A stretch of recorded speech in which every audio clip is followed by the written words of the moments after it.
believes the problem lies in the money, but the money is just an object. Money really doesn't exist. It relies on our belief, right? And that's how it exists, and it depends on our minds. People don't see that. They're not aware of that. They think the problem is in the money, and through the money, they're like, oh, if I get X, Y, and Z, according to their minds, they'll be happy. But then money would make a bird happy. Happiness equation. Me plus more money equals happy, which is not true. It's you plus you equals happy. Let them know. Ladies and gentlemen, welcome back to the 31st episode of the Conscious Cast, where we stay balls deep in the here and now, 24/7, 365. Yes, sir. Here with my boy Cole and my boy Jay, and today we're going to be talking about a wide range of topics. What? Watch out. Cole's about to knock over the camera. Yes. He's just too fucking diesel. Yes. But yeah, like I was saying before, we're going to be talking about a wide range of topics, from goals to limits that we set on those goals, and how we overall achieve those goals. 100%. So, my man Jay, without further ado, start him off. Hot. So I want to pull up the quote so that I read it word for word correctly. So it says, "The person who loves walking will walk further than the person who loves the destination." And that one kind of hit hard. Can't lie. Because, okay, the person who loves walking will walk further than the person who loves the destination. So essentially, to me, what that means is the person who's so in love with their goals, their dreams, their aspirations is much less likely to reach those goals and exceed those goals than somebody else is who loves the habits that will get you there. And that's the concept that nobody talks about. Because it's like, if you want to achieve any goal that you want, and you're just so focused on the top of the mountain at the end goal, whatever it is that you want, if you're so focused on that place and getting to that place, you're not going to be focused on the things that you need to do to actually get you there. You're not going to be focused on the diligence that's required to get you there, right? Like, if you want to work out and you're so focused on having a six-pack and looking like Chris Bumstead, and that's all you're focusing on is looking like Chris Bumstead, and instead of, when you're working out, focusing on contracting your muscles the right way, focusing on the decentric movements, focusing on making sure you have good time under tension, focusing on your proper form, focusing on the things that are actually going to get you more muscle mass, then you're not going to get there, or you're not going to get to the same level as you could, or as the person does who does focus on the things, focuses on the habits, focuses on the actions that are actually going to get them to the place that they want to go. So with all of that, I got this from Atomic Habits. Essentially, James Clear, he talks about it. He says, once you set the goal, put it to the side, throw it away. Fuck the goal. It doesn't matter. The goal doesn't matter after you set it, because all it is a benchmark. It has nothing to do with actually getting there. That's it. It doesn't matter, because if you don't have the habits, if you're not focusing on the things that you're doing and the habits that you're building, you're not going to get there anyways. So yeah, the person who loves walking. And it's great that you say that, because that goes back to the last episode about staying present. It's like, if you're always thinking about the future, 100%. if you're always thinking about the next thing, you forget what's going on in the now. Anyway. You move your seat up a little bit there. Dude, sitting down like this. You gotta stay on the ground to be balls deep in the here and now. I'll lower. You're a mess, Menzie. Absolutely. But anyway, like I was saying, dude was sinking into the corner. He was like down here. But yeah, no. Shit. We're all over the place this episode. But anyway, so yeah, like I was saying, it's about, you're focusing on the next and not in the now. When you, like, where you should be thinking about, like Jay said, about each step that you're taking on the way. Like, you shouldn't be looking at the top of the mountain. It's like what I said, I think it might have been last episode, but it was, if you become too preoccupied with one leaf, you miss the tree. And if you focus on one tree, you miss the forest. Like, that's what looking at that goal is. It's looking at the leaf. Like, oh, I want to get this money. That's a leaf on the tree, but you don't see the roots and the trunk that got to the product of that leaf. Yeah. And that's what you need to be focused on. Yeah. And then once you can see everything beyond the tree and how many different ways there are to get that one leaf, then you can truly see that your options are limitless. I like that a lot. I use that analogy. It's a very, very similar analogy whenever I'm explaining things to people that I'm coaching. The specific one that I always give is it's usually with relationships where it's people will be focusing on the leaves of the tree, right? So let's say the leaves are dying. And instead of them looking at watering the roots and making sure the soil is rich, they'll try and paint the brown leaves green. That's what they do. That's excellent. And a lot of times it comes up in ways where it's like, I'm going on a little bit of a tangent here, but fuck it. A lot of times it comes up where it's like people will be controlling in relationships. That's the one that comes up all the time. People will be stupid controlling, and they're always like, oh, well, she controls me. And so to combat that, to solve that problem, quote unquote, I'm going to control them back. And that's what's going to fix the problem. But that's my analogy of you're just painting the leaves green. Because the real problem lies in A, you don't trust each other, and B, you're both so insecure that anytime somebody does go out, you flip out because you're not okay with who you are and you're so insecure. That's the root of the tree. That's the soil and the water that you're missing. But a lot of times people spend so much time focusing on painting the leaves green instead of actually looking at the root of the problem. It's being starved out by the weeds. Yeah. I think. Yeah. I like that. It's true because if you're not like aware of that foundation, like in who you are beyond your thoughts, right? And so this is kind of going into like a little bit of a little side area, but it still relates a great deal because I remember, like prior to my spiritual awakening, I thought all I was just like this materialistic individual, right? And do I sound okay? Yeah, you sound okay. I thought I was just like this materialistic individual, and I thought.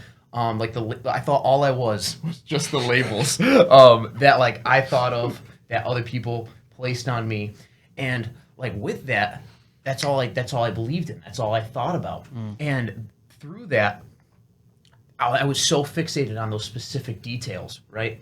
And I wasn't aware of the bigger picture, Right. And being aware of the bigger picture, right, which is, I guess you could say, the goal, right, like is at the top of that bigger picture, but within that bigger picture is the underlying factors that influence your ability to achieve that goal, right? Because there's so much that encompasses that foundation, right? And like, if you're so fixated on like a small detail and you take that as the bigger whole, you're never going to be able to, unless you're really lucky, be able to really achieve that goal because you're not doing you're not aware of the necessary things that you need to be aware of, and again, like once again, you like it's like you could get lucky, but like unless you're aware of like the things you need to do, like so. Okay, for instance, let me use an analogy because it's getting a little bit confusing. Some people are naturally gifted athletes, right? They naturally have muscle, right? And they're just fucking jacked naturally, right? And they get in the gym, they don't really know how to lift. They could just throw some weights around, like instead of doing bicep curls, they're completely using their shoulder instead of keeping their shoulders back. And But it doesn't even matter. It doesn't matter. But yeah, they just get fucking huge, right? Like it doesn't matter. Like you can get really lucky like that compared to an individual that, let's just say they're like an ectomorph or whatever, right? Yeah. And they have a hard time bulking up and, sorry, I should say putting on muscle, right? Yeah. And gaining weight, which is what they want to do. Yeah. And so through that, they over time start to learn the habits, start to learn all the details, right? And then through being able to lift properly and being aware of how to do it, which has been discovered through experience, science, and has been laid out through, I guess you could say it, generations now at this point, how to lift weights, they're able to achieve that end. But if they kept lifting improperly, right, in a shitty form, maybe they put on some muscle, but not really a lot. Yeah. So if you can kind of see it there, like being aware of like the underlying factors through your awareness, you are able to propel yourself towards that goal. But like you said, don't be fixated on the goal because 100%. When you are able to take a step back and develop those habits, develop those things, when you do achieve that goal, you'll be so much more better off because you have these habits and 100%. behaviors in line. Yeah, it's all in the habits. Yeah. It's all in the habits. And it sounds so trite and stupid and like positive thinky, but it's so fucking true. Like if you're focused on what you want and that's all you're focused on and you're not focused on the things that are going to get you to where you want to go, you're never going to actually get there. You're not. Because the only thing that's going to get you there is the habits. That's it. And if you're just focused on the end goal, you're probably the type of person that's going to the gym for a week, burning out, and then not working out for 6 months on end. And then setting a New Year's resolution and then not doing shit to take a step towards it. That's probably who you are if you're only focused on the end goal. Yeah. That's the truth. Yeah, and like, especially when you like, that's when you gotta burn the boats. Yes, sir. Like, you gotta Burn the no boats. way back. And like, I've been pulling out my phone here to look for wisdom that I have in here because it comes into my mind. But there's some tenets of a book that Miyamoto Musashi wrote called Dokudo, which in Japanese translates to the way of walking alone.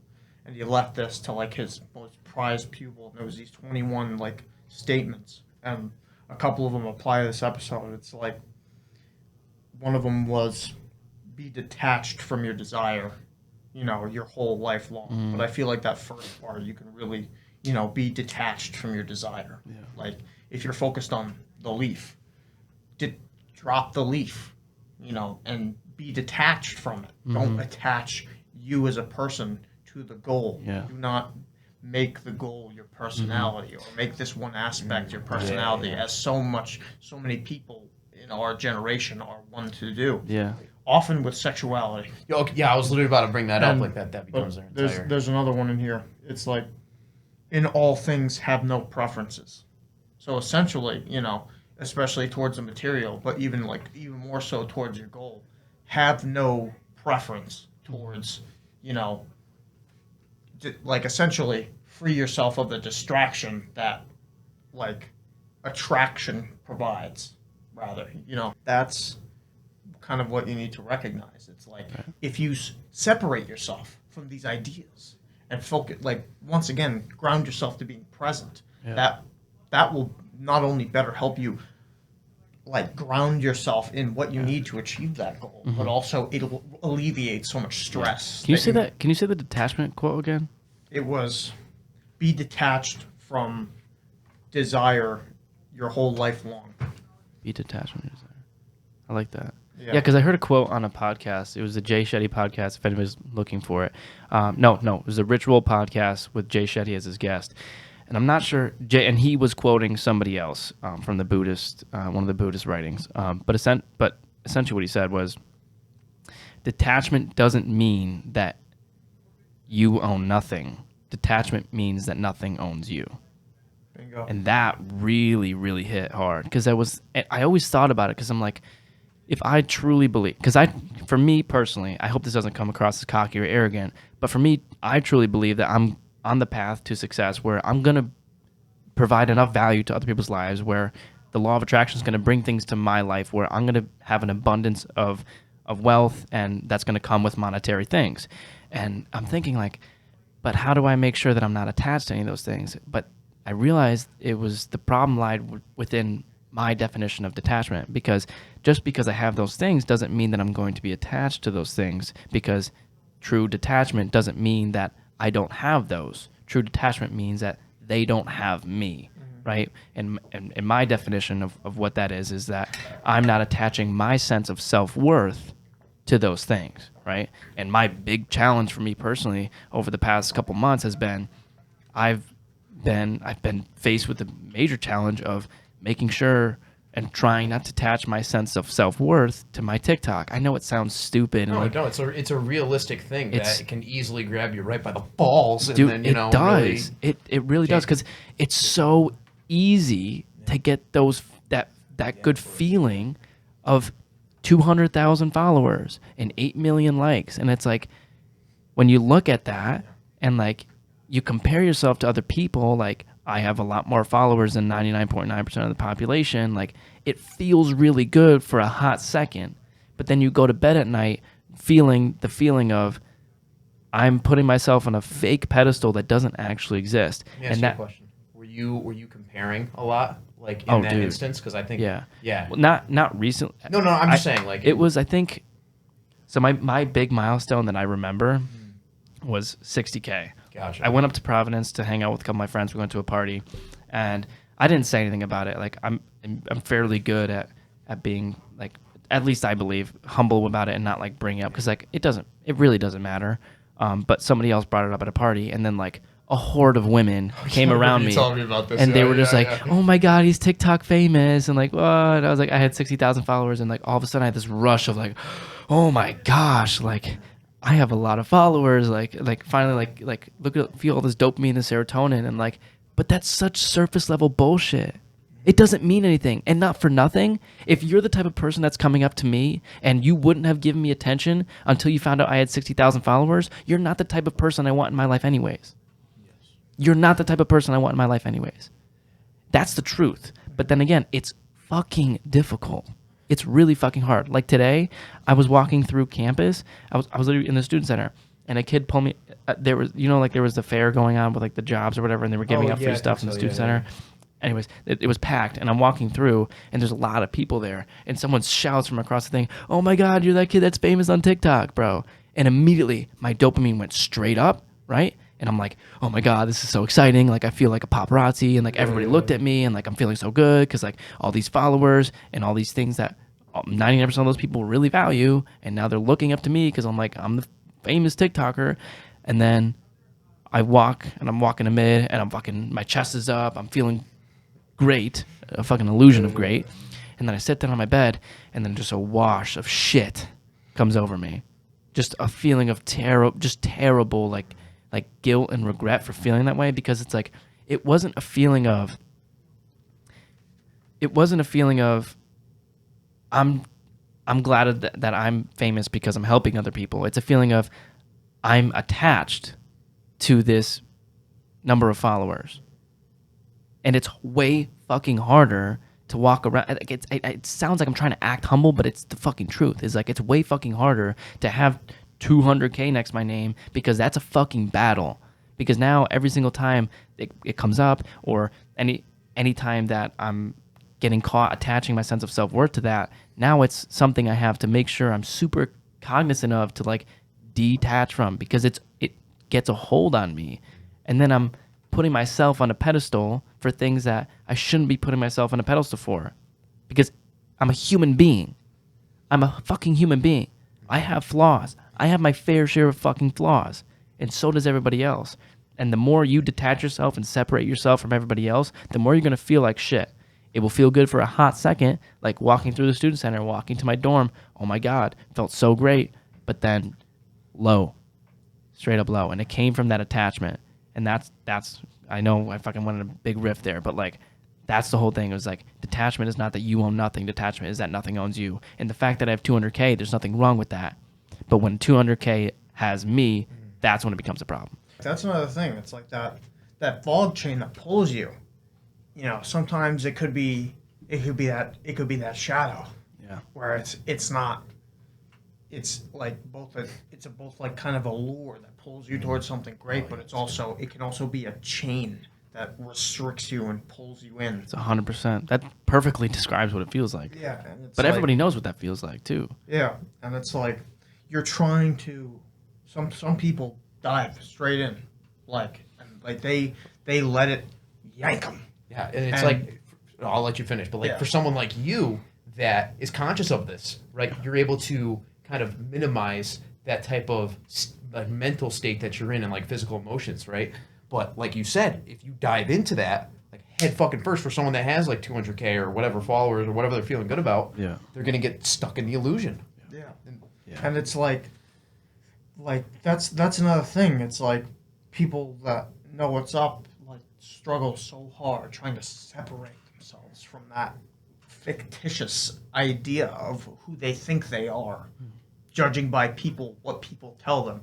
And like that's another thing. Like just this podcast, like Cal's got people asking him about coming on, and just people telling him about it, and people have been telling me about it. And just people I've never seen before, just like, oh, you're on Cal's podcast. I'm like, yeah, and they're like, I like what you guys are talking about, and it's just like, nice to know people are hearing what we're saying. 100%. But it's like, I'm not as attached to it. Yeah. Because I can go into a dark room and do what I need to do for myself and for my leaf. Right. I can work on the roots in private, so I'm 100%. Not as attached. Like people ask me all the time, it's like, why do you work out so hard? And I tell them it's because I have to. Yeah. It's not and it used to be venting that demon, letting the animal out of the cage for a little bit, for a couple hours, and now it's about becoming something more. It's about using the physical as a method to achieve my true potential. But I really like what you said about when you said essentially when people were coming up to you talking about the podcast, saying that they like what you're talking about and whatnot. A lot of people, because you probably don't, you might not even be consciously aware of it, consciousness, but we're selling it at consciouscal.com. Consciouscal.com, trademark. Balls deep in the here now. A t-shirt coming soon. so basically, but Shit's hitting the market hot. Get it quick. Gotta strike while the iron's hot. okay. These t-shirts are selling. So Patreon.com. basically, what I was getting at is that You're a major pussy. essentially, Okay. All right. Enough. No, that's a summarized Enough of version the of it. banter. All right, sorry. no, you're good. Back to seriousness, guys. What the fuck? Profit. So, when they come up to you and say something like that, you may not even be consciously aware of it, but your initial reaction isn't. So you get the good feeling, right? You get the good feeling, but the feeling isn't of significance of I'm better than you because I'm on the conscious cast or wherever the fuck you're getting feeling significant for. Your feeling is, oh, I'm spreading a good positive message that's making people's lives better. And that's the fucking difference. That's the difference. That's the difference between you attaching your sense of self-worth to that and that owning you. Where are you generating your meaning? Exactly. Because, here's the thing. When I think about 200K, the part of it that makes me super fucking happy is to know that 200,000 people are following me because they want their lives to be better, and I'm that spokesperson for them in some way, shape, or form, even if it's for 30 seconds a day.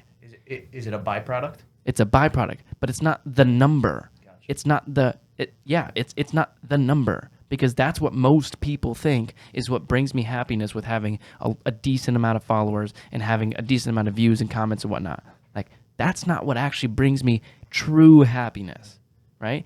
It'll give me the occasional spark of the deep, dark, eventually shitty feeling of I'm more popular than you, I got more clout than you. Again, fake surface level bullshit that's not truly attached to my sense of self-worth. But what truly gives me that sense of extreme happiness is when I get a DM from someone saying, hey, I saw your video X, Y, and Z. My life is so much fucking better because of that. I saw your video on relationships. That shit hit hard. It's really helped me out. I feel like I'm in a lot better of a place right now.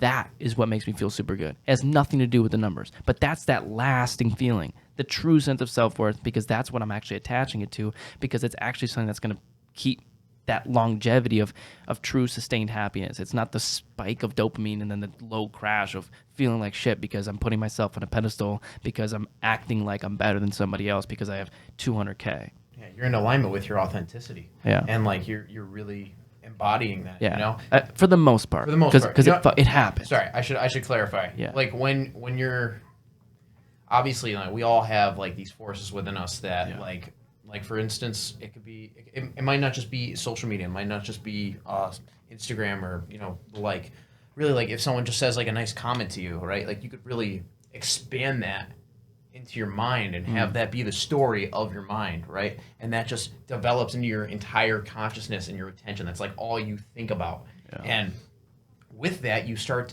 for instance, I got these blue light glasses today, and I put them on, and I was making the joke in my head. I was when I put these glasses on, I'm 10% smarter because I look smarter, or some dumb shit that, right? Yeah. And I was and then I began to think about. I was when you we've touched on this before. When you're authentic, you're not thinking about being authentic. You're just authentic, right? You could do it without any effort, right? That doesn't require. It's like the flow state. What'd you say? It's like the flow state. The flow state, exactly. But when that thought comes in, and then you try to be a character that you're not, in the sense that okay, I'm going to act like I'm really smart right now because I have these glasses on, but you're acting like you're smart. And that's not to say you're not smart, but like you said, it's you're fixated on that thought, right? Rather than actually being smart. And so if that makes sense, you're instead of fictitiously acting and displaying that externally, because that's what you think and and you want others to see from you, rather than just being it, and then as a byproduct, people just say it about you. And then when people say it to you, you're not too attached to it. Yeah. And those comments, you aren't necessarily taken over by, because you are conscious Right. of where those comments will take you into inauthenticity. 100%. So, and then with that, I think going back to like where we generate the meaning, because that was kind of like a little epiphany that I had, because I think you said it was not when someone says like they've been moved and helped by you, right? That's when you get that intuitive, authentic, intrinsic satisfaction, right? It's just a different feeling, rather than the number. And then like you said, to where you attach that self-worth, it's so important. It's so important, right? But when it comes to authenticity, it's like if you are struggling with your ego, right, and which is it's essentially a different flavor of not being authentic, you just have to ask yourself why. Why am I doing what I'm doing, right? For example, like, That's for later. Sorry.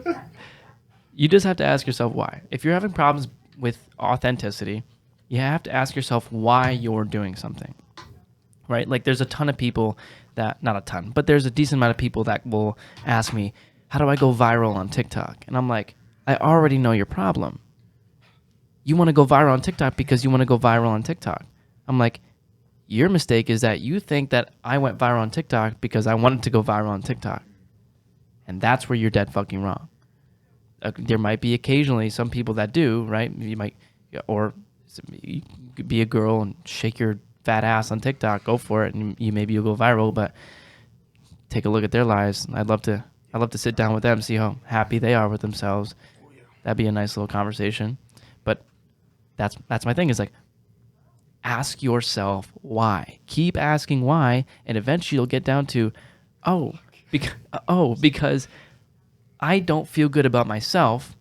Therefore, I'm going to keep getting these dopamine spikes from the attention from other people and the amount of followers and likes and comments and shares that I have. And then when I attach my sense of self-worth to that, then I can keep that constant spike of feeling good and rely on external things to feel good about myself. Because the truth of the matter is, people who are truly self-confident, they don't need anything. They don't need anything. If you took who's like Ed Milat, I don't know why he's the first person that came to my mind. Doesn't matter. I don't even know him, but it would be my guess. Okay, different example, because I actually know you. I know you, right? So let's say both of you go stupid viral. I know you. Oh, baby. And I know. Okay. So let's take you two, for example. Leave those on the conscious couch. Cal. It sounds so much better than That headphones. was a lot of C's actually directly into the mic. Okay. But take you two, for example, right? True self-confidence, right? True self-confidence, not big muscles confidence, not I have a lot of followers confidence, not fake bullshit confidence. If I gave both of you a big house, a Ferrari, the hottest wife that you can ever ask for, hundreds of millions of followers, hundreds of millions of dollars, all of these things that people think that they want, gave it to you for a year, and then took it away, you'd still be confident individuals. You would still be confident people because you have the habits that reinforce what true self-confidence is. Because true self-confidence doesn't come from the car, doesn't come from the wife, doesn't come from the house, doesn't come from the followers or the money. It comes from how you feel about you. And those things have nothing to do with how you truly feel about yourself. Yeah, so going back to like your hypothetical of like we got like the hottest woman for a year, you know, like car, best life ever, right? And like if that was all taken away, Yeah. Best life ever. Sorry. no, you know what I mean though, like No, the I know. yeah. The hypothetical best life ever that you would give to me like materialistically. Mm-hmm. So like, do you think, like, don't get me wrong, there are definitely individuals that are if they're conscious of it, Yeah. they could maintain that confidence over there. But I beg the question, like, how practical is it that if you're truly, I don't know, because I feel like a lot of people, if they're in that type of situation, Mm-hmm. it will take an impact on them. Like, they will not be, I don't believe they will be the same individual the day before, like, so how we are right now, right? And then we get all that materialistic shit for a year, however long. I don't believe we'll be the same individual. Like, yes, we'll still have traces of that within ourselves, but I don't believe we'll be completely self-confident in the same sense. Not to deter from, like... What do you mean, though? I mean that our habits, our behaviors, our way of life will change, right? Yeah. But don't get me wrong, there are those individuals that will be able to maintain that type of lifestyle that they currently have, internal state, 100%. Right. But I believe for a majority of individuals, they will get overtaken by, for instance, those egoic forces, right? Yeah. Because it's just ever present within their lives. Getting attached to it. Exactly. And I just beg the question, like how practical do you think something like that would be for someone that's, I guess, once again, not to put us on a pedestal, that, or even for us, how practical do you think it would be that it wouldn't take a major impact on their lives? Here's how I view it in terms of just me. This is how I would I have all of these resources. I'm going to put them to use for the mission. That is my priority. But here's the thing. I don't get I make it very much a matter of not getting lost in what I'm becoming, and what the end result is. I focus on the journey because it is the journey that will make me better. And so if I have all these resources, I would be using it. If I didn't have to worry about money for a year, I would spend it training as much as I can. Mm-hmm. Every martial art I could possibly imagine that is useful. Cybersecurity, building machinery, getting familiar with cars, everything that I can do to make me a better human and agent, just massively accruing skill. And then once that's taken away from me, continue the mission as I see fit. Because you utilize those resources to the best of your advantage, and I think that's a good point because it's how you use what is given to you, right? And maybe it's not $1 million fucking dollars, whatever. Put Jay's hypothetical to the side for instance.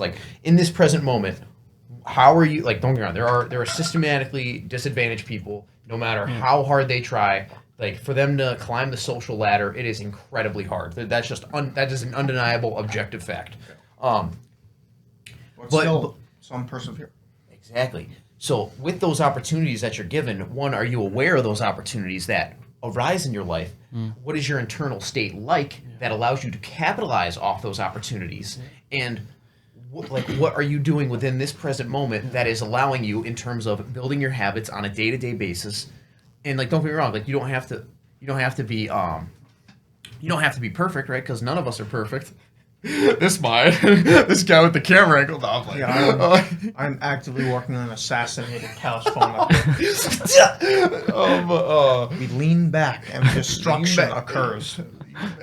But yeah, what are you doing on a daily basis that is allowing you to progress, right? To allow you, I mean, and this isn't you're always the best version of yourself within this moment, in the sense that you're whole and complete, right? Good and bad aside. But when you bring in morals and good and bad immaterial, are you being the best version of you possible right now? And I'm not saying you got to be the best version of you 24/7, but overall, in synthesis, are you being the best version of you based on the opportunities, resources, and your, like you said, ability to change who you are to achieve goals that you want?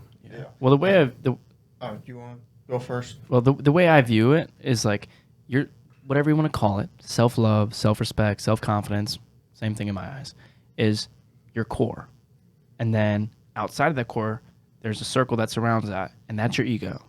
And when you have more things that you can fill up your ego with, it makes it harder for you to attach your sense of self-worth to that core, to the true core, right? Meaning the things that are actually going to sustain your true sense of fulfillment and happiness, right? And that comes from keeping the promises that you make to yourself and from living a life where you are in accordance, you are in congruence with your blueprint for what you think you should be and where you think your potential lies.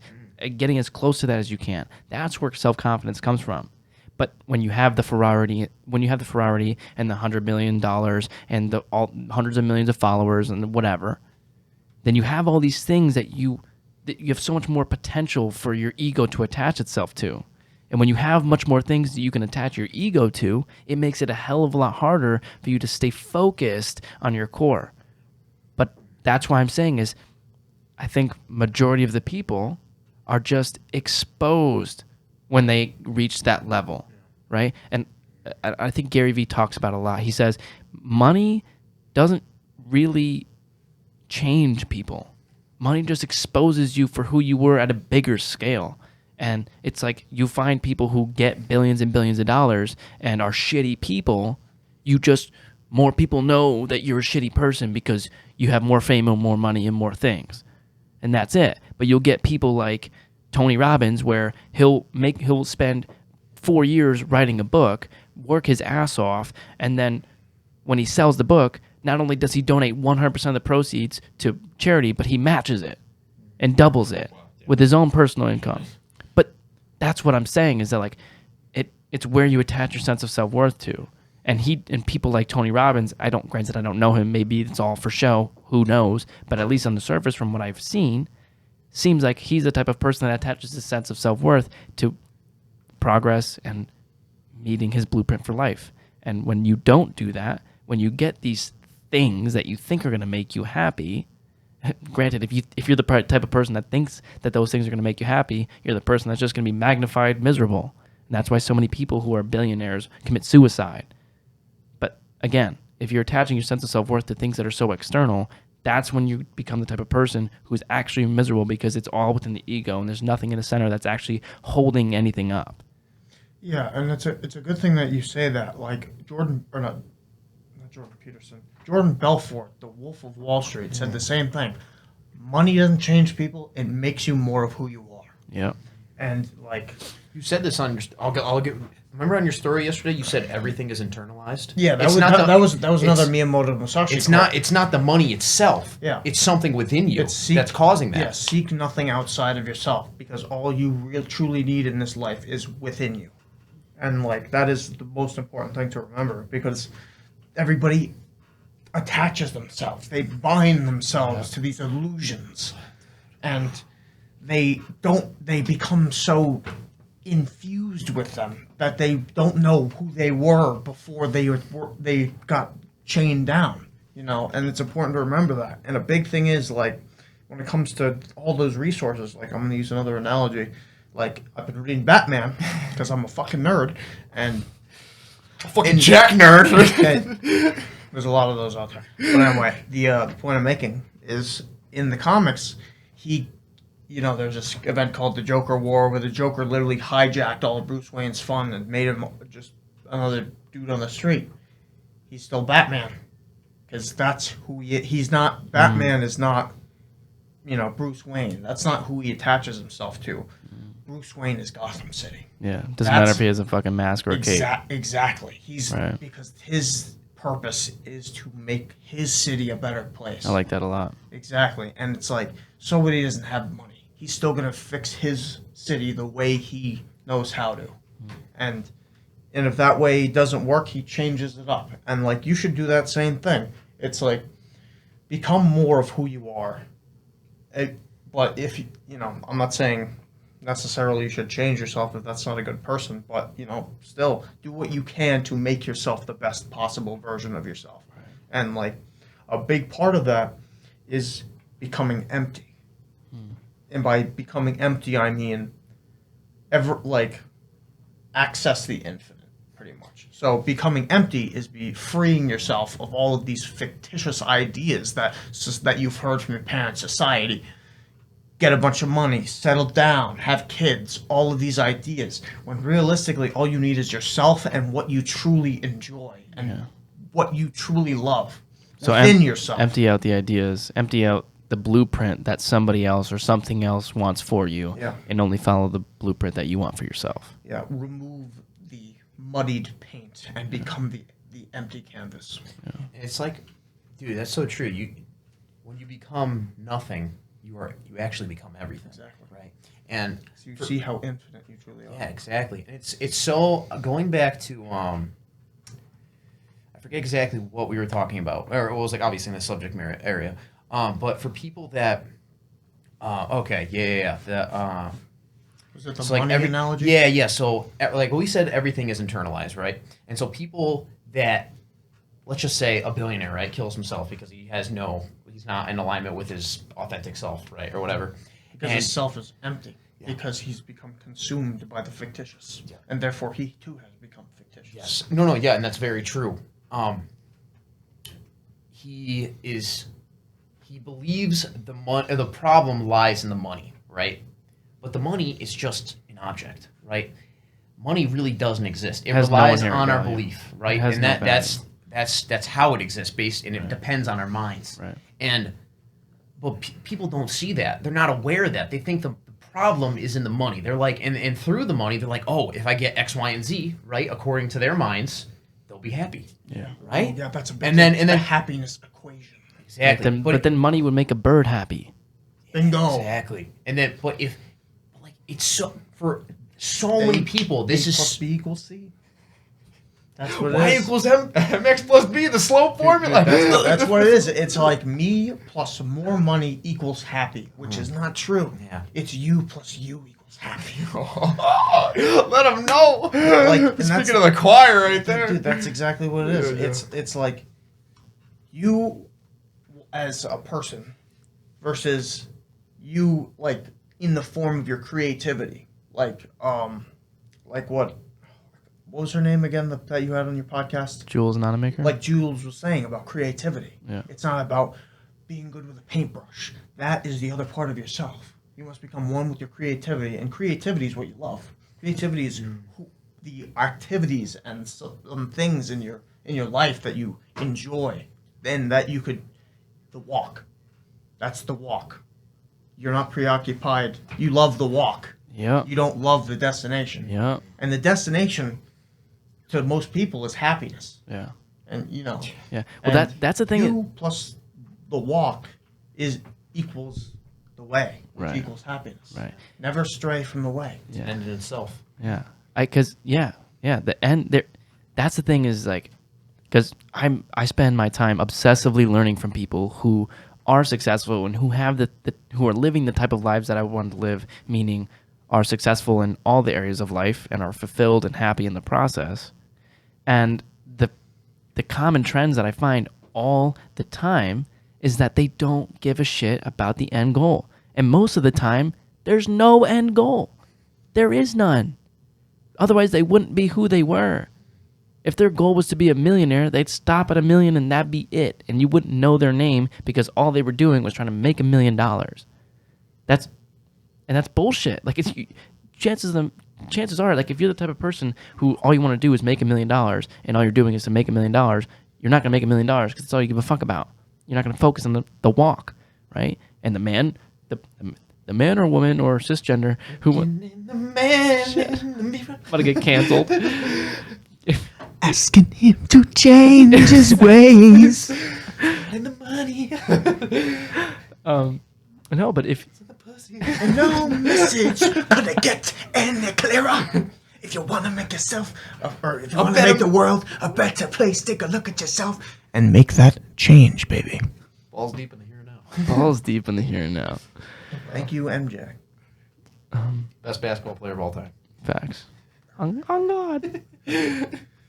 Sorry, continue. Martian Mike. We gotta work better. Something we can improve upon is not cutting off Jay when he's about to go into real deep, and we just go off and like We just say some stupid shit. Yeah. That's why I talk too much of it. Conscious cast.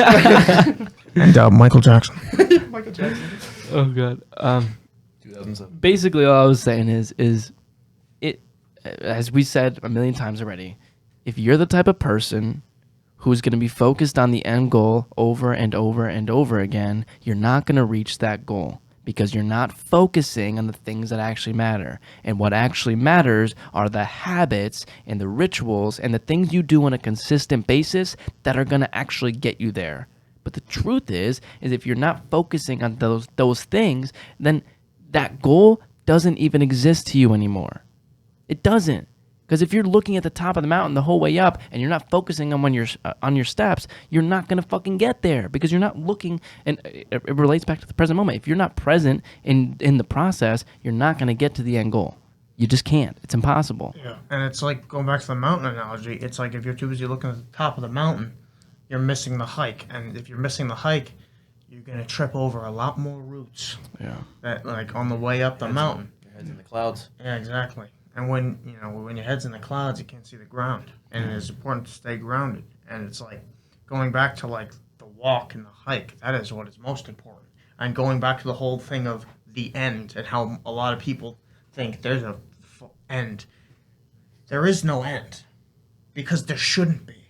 Yeah. Like going like what we're doing here. It's about spreading the word of self-improvement. Yeah. And self-improvement has no end.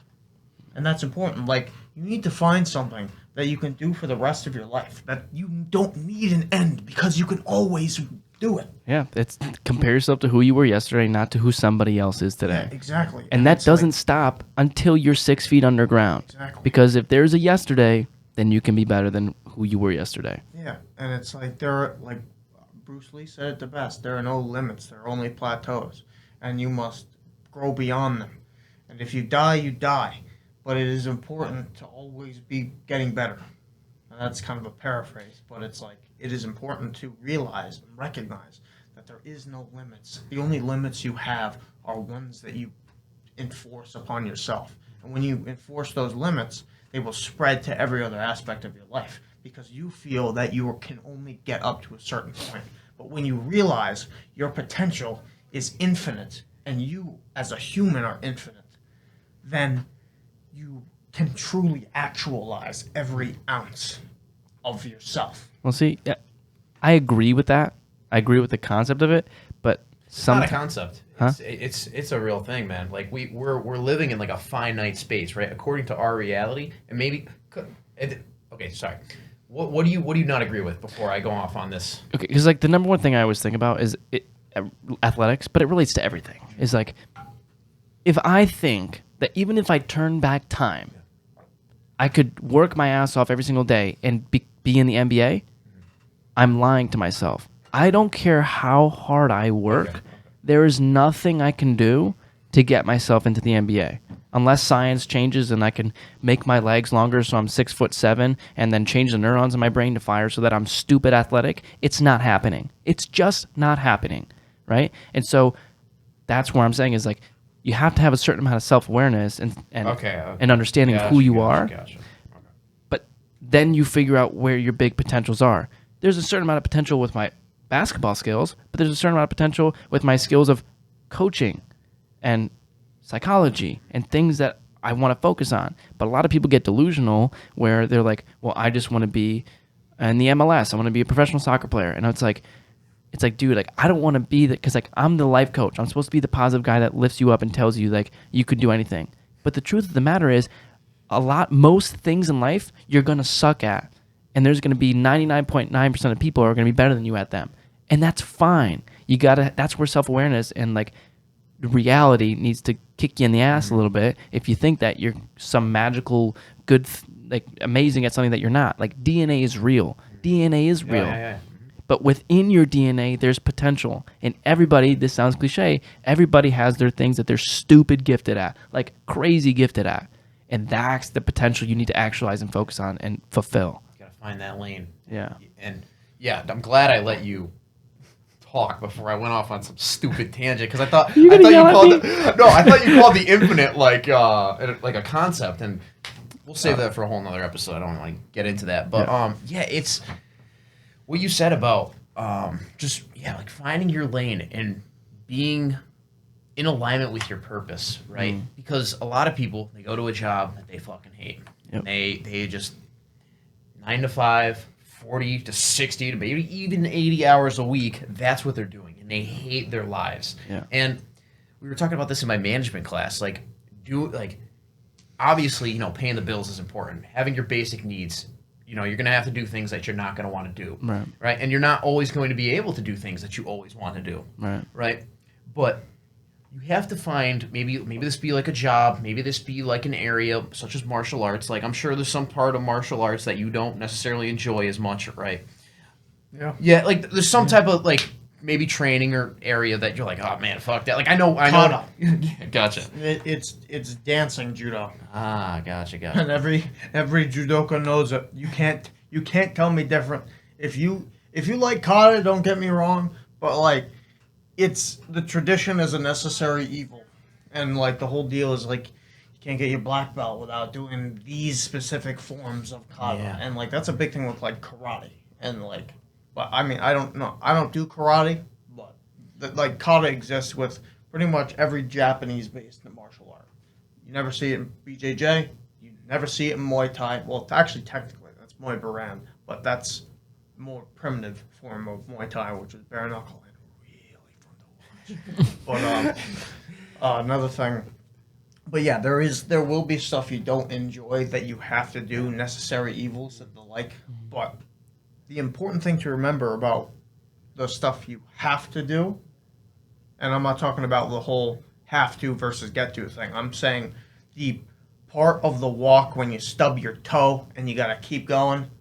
The stub toe is kata for me. You know, you gotta walk through it. Actually, I'd say a better thing is walking through the mud. Yeah. You still have to walk through it. Yeah. And that is important because I totally agree. You get value through walking through that much. Sure, you're gonna get your shoes dirty, but your calves are gonna be strong for walking through that mud. That's a big thing that I think about all the time. Is like a lot of time, like I found myself questioning my purpose because there were certain parts of coaching that I didn't like, and like the more I thought about it, I'm like, hold up, there is absolutely no way that if you find your magical purpose, that all of a sudden you're not going to feel the need to be disciplined anymore. That you're just going to want to work your ass off all day, every day.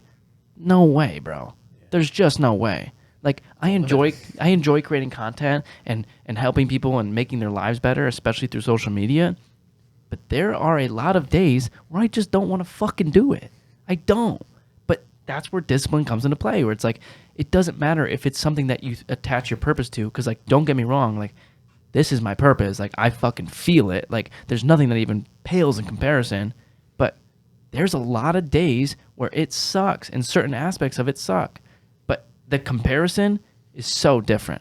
It's so different. Because like if I had to do accounting, there's goddamn no way that I'm even gonna spend 5 minutes without feeling miserable and having to like grudge through it. But there's always gonna be things you grudge through. And if you think that your purpose is some magical path where there are no fucking humps in the road, like you're sadly mistaken and you're delusional. The path is the comfort zone, right? Yeah.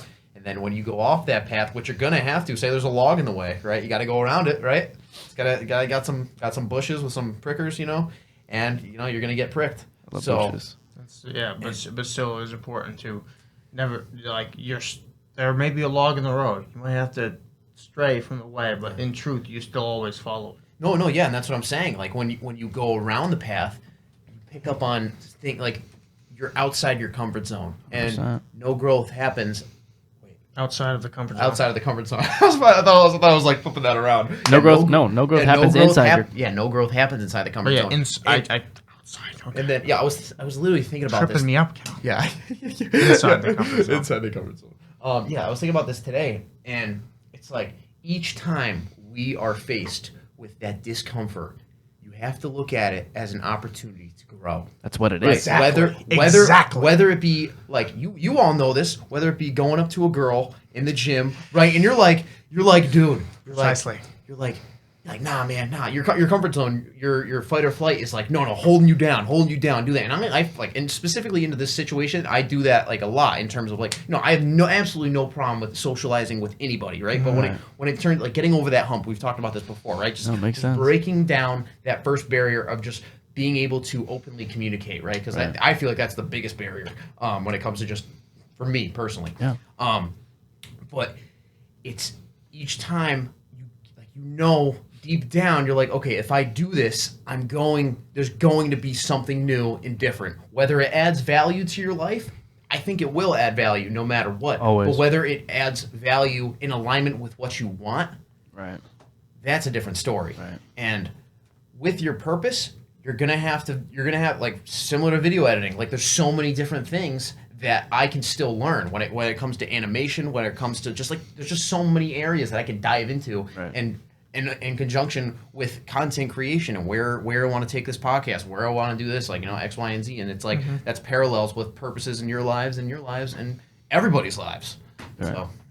Yeah, and like I'm gonna summarize a lot of what Jay has been saying through this like entire podcast, and like it's important to remember that conscious compadres that excellence is nothing but pure habit. Victory is nothing but practice. 100%. And it is important to remember that Mike Tyson said it the best. Discipline is doing what you hate, but you do it like you love it. And it's important to have that love and hate, because no matter how much I hate kata, I gotta love what the point of it is. 100%. The point is to ground the art back to its roots of tradition. And it must be respected. And the grueling learning of a programming language in the field of 100%. cybersecurity, no matter how much it's shitty, it will have exponential. That understanding will provide exponential value in the ability to improvise within the field. The man who loves to walk will walk way further than the person who loves the destination. Indeed. I think that's a great place to wrap up this episode, gentlemen. And so, with all that being said, you know, love yourself because I love you. Stay handsome. Stay the fuck handsome. Cole, drop a nice quote. Going to end this podcast with a little bit of taste of discipline. It's always important to get back up. You can destroy me all day, but never defeat me. Oh, yeah. We stay balls deep in the here and now. We do stay balls deep in the here and now. Yes, sir. Like it now.